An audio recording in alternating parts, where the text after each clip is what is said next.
fear of failure never resonated with me, but the fear of success really hit a chord.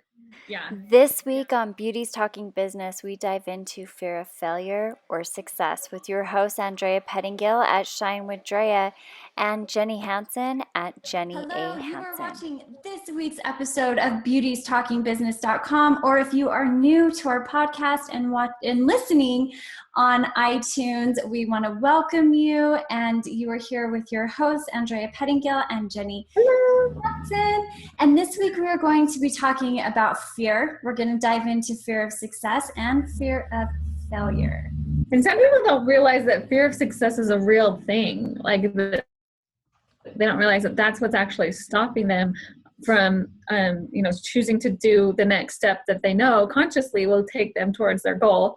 And they start self-sabotaging with things because they do have a fear of success. And don't you think that's like, it's just super hard? Absolutely. And I don't know if, like, for me too, at least I'm just speaking personally and telling my story a little bit, because I think, Drea, wasn't it more of a fear of failure for you at first?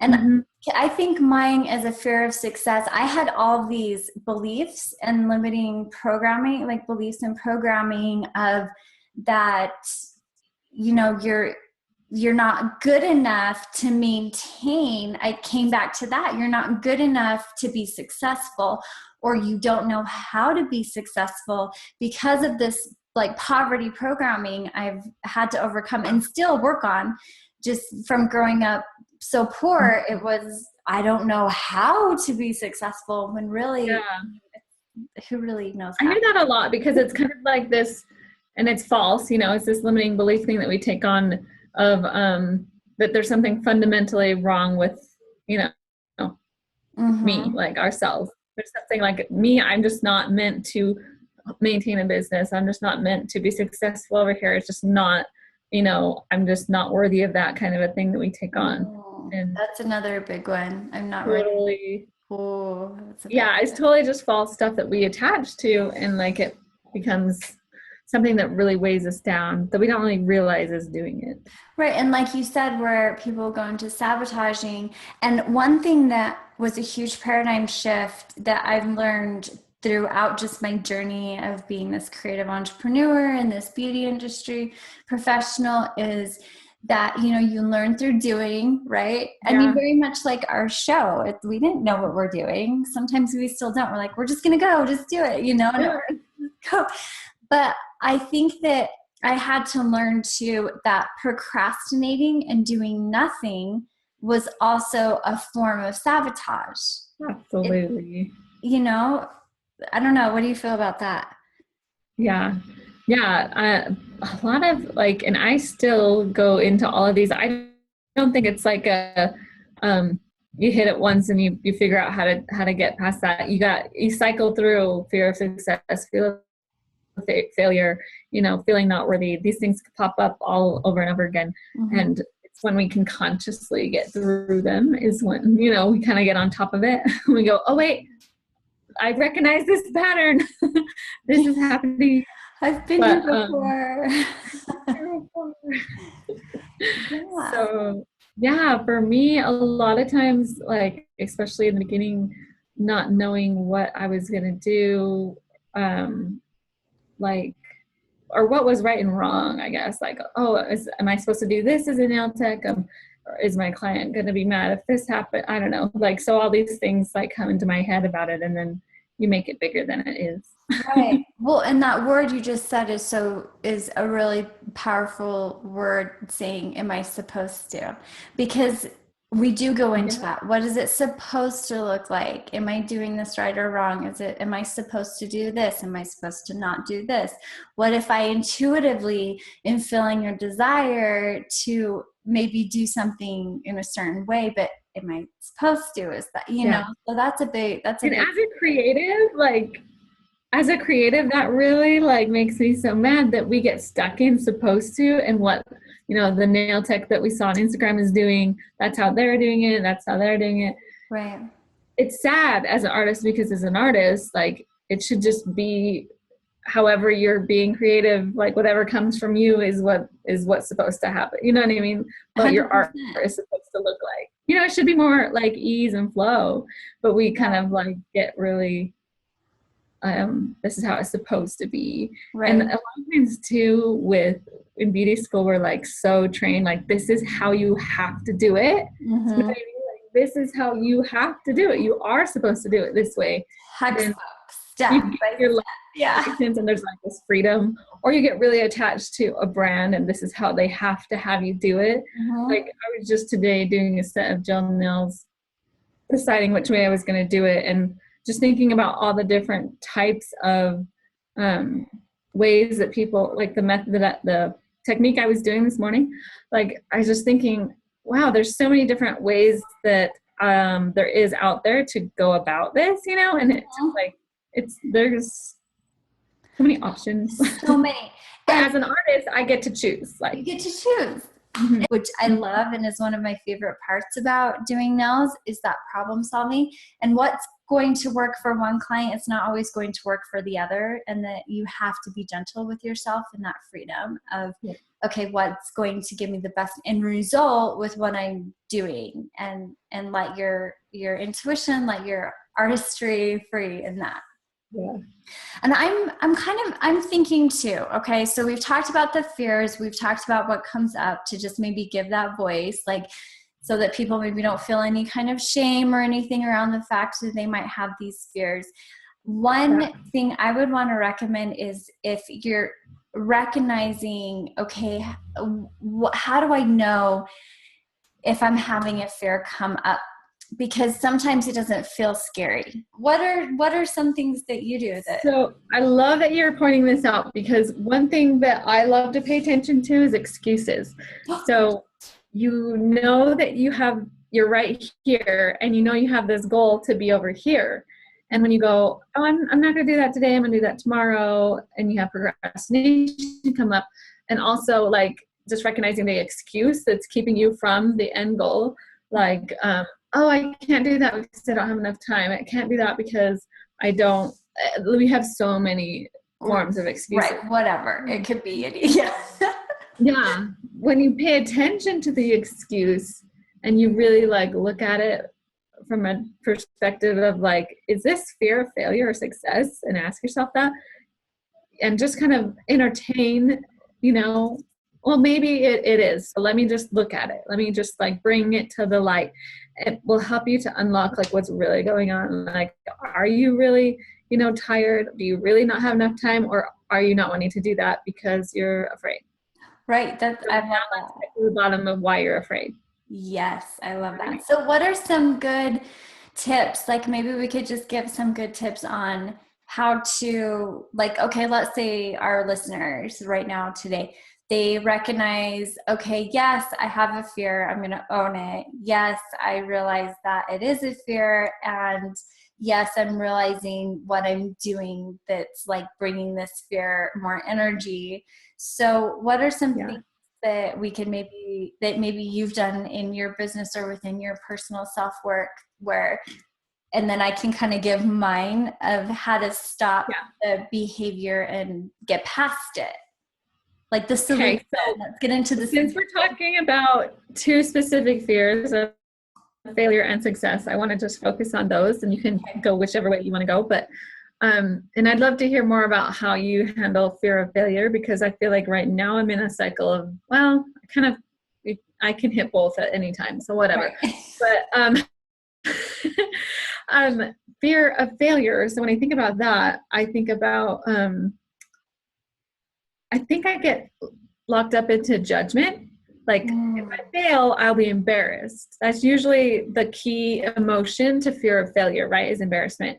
And so when you like kind of break apart embarrassment, you're afraid that you're being judged. And usually in like the work that I've done and learned from, you are judging others a lot if you're afraid of being judged. Interesting. Or you're judging yourself. So for me, I pay attention to my body cues, like my behaviors, my body cues, the way I talk about things. And then that's when I can stop and say, oh, wait a minute. I've been here before. Hold on. Yeah, what's really going on, right? You Yeah, know, that's so a huge. really good key, journaling can be like a huge like tool for almost everything. Oh, I agree. But something to do if you find yourself stuck in the fear of embarrassment is to We make a always list have our of all book. the people. Yeah, make a list of all the people you're judging right now, and all of the things that you're judging yourself for, and like really write it down on paper, because when you get it out of your head, and just like free write, like don't judge it, Don't judge it. just Yeah, let it come out, because then you'll be like, oh wow, I was really thinking about all that, like I just need to let that go. right. And then like burn or flush or tear up the paper. This is really freeing for your mind. So I love that. That's such a good exercise. It's so true too, because people, I mean, even if you go to therapy, or if you have a really close friend or somebody, I mean, there's times I call you and I'm like, oh, I'll this say is things that I'm not even feeling, like, I hate this person, or I like, I'm so mad about this, when it really obvious, like I'm just like venting stuff out. it just needs to be on the outside of you, whether it's vocally or written. Yeah. Just to get it out. And then when it's out and you can assess it, that's really good. I also noticed this too with jealousy.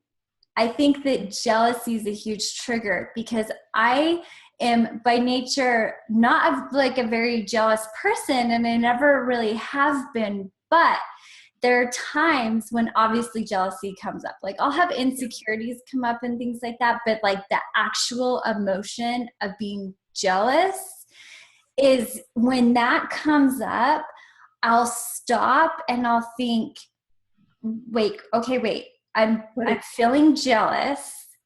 Why am I feeling jealous? And usually it's because I'm seeing someone or something, or jealousy is usually around a person that is doing something that I want to do, or that I know I'm capable of and not doing.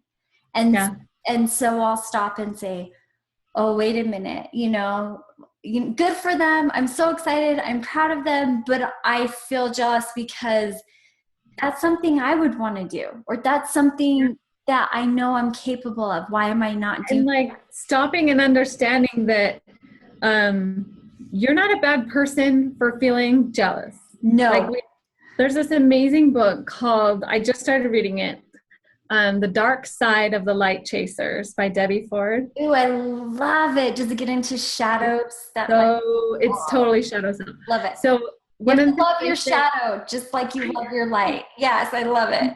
Yeah, it's all about like my friend calls it like embracing like the bee, the B word, the bee inside of you. I don't like when like just sense it. Yeah. No, we're actually, now that we're on podcast, we're under the clean category. So I was gonna ask you. You've always been good with your language. I, however, need to watch my language now. Don't judge the shadow side. So that brings me back. Is like, don't, like, we kind of go into this like, I'm judging someone, a bad person. But no, thank it for showing up, and then find out what it is. So it's your higher self being like, hey, you're so amazing too. You can do that. Like, that's all it is.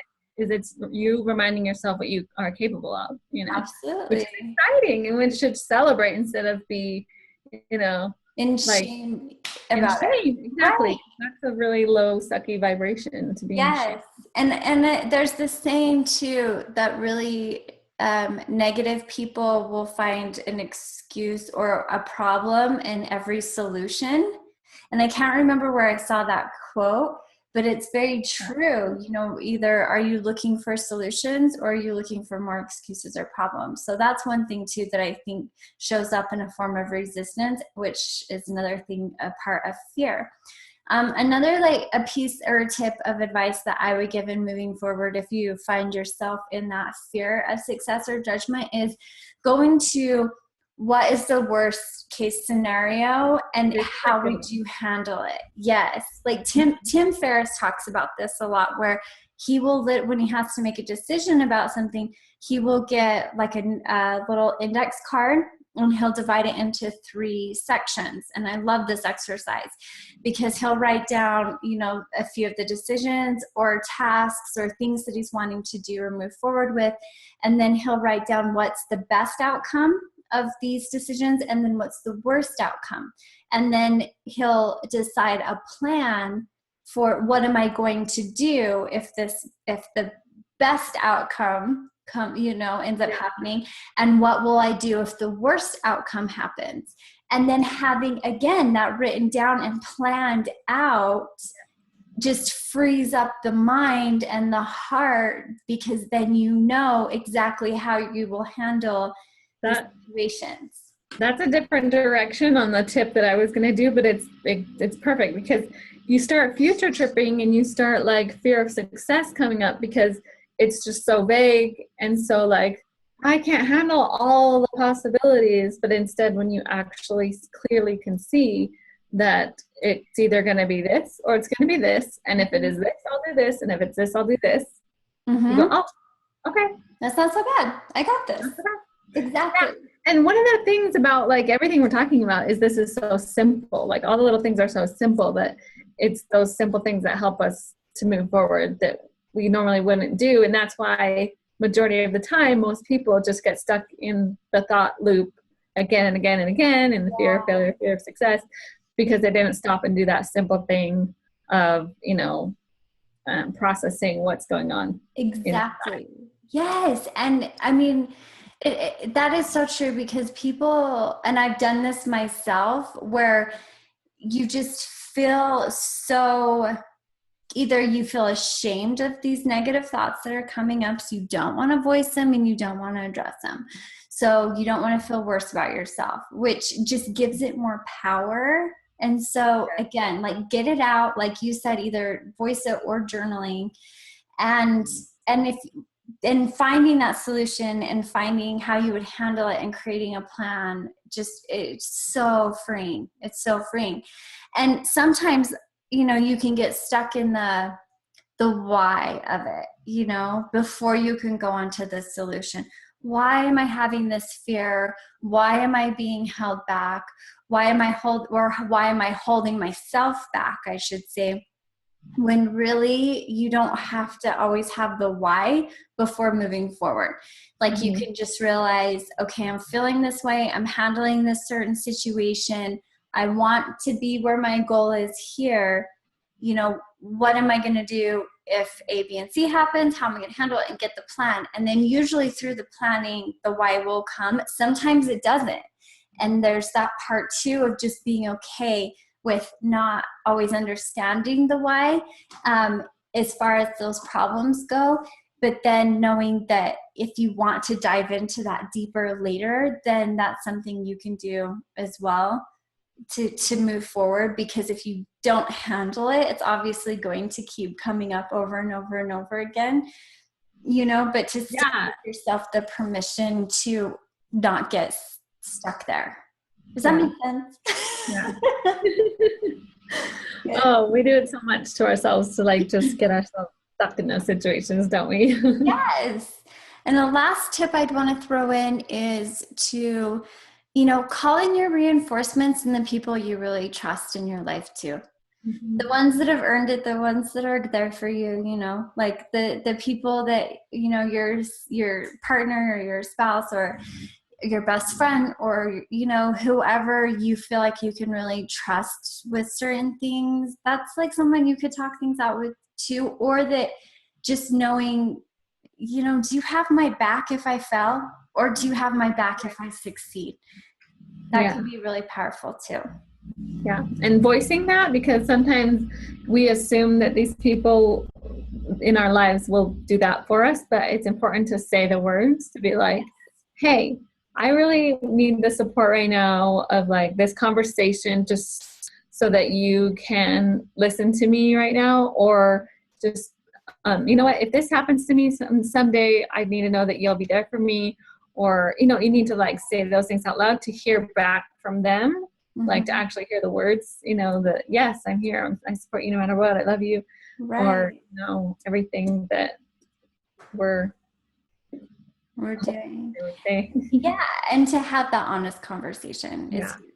Because, and I mean, and that's hard for me to say too, because like I have a hard time trusting people because sometimes I'll trust everybody until like someone gives me a reason not to trust them. And then I'm like, ooh, like I that's feel like what important, like what you just said earlier, is like the people that have your highest interest in mind, and like they're there for you because they have no agenda and nothing else other than to support you and to be there for you. Yes, exactly. That's so true. I don't know. I think those are really good tips for going into that fear of failure or success. Do you have anything else you want to add? Oh, just like the fear of success thing.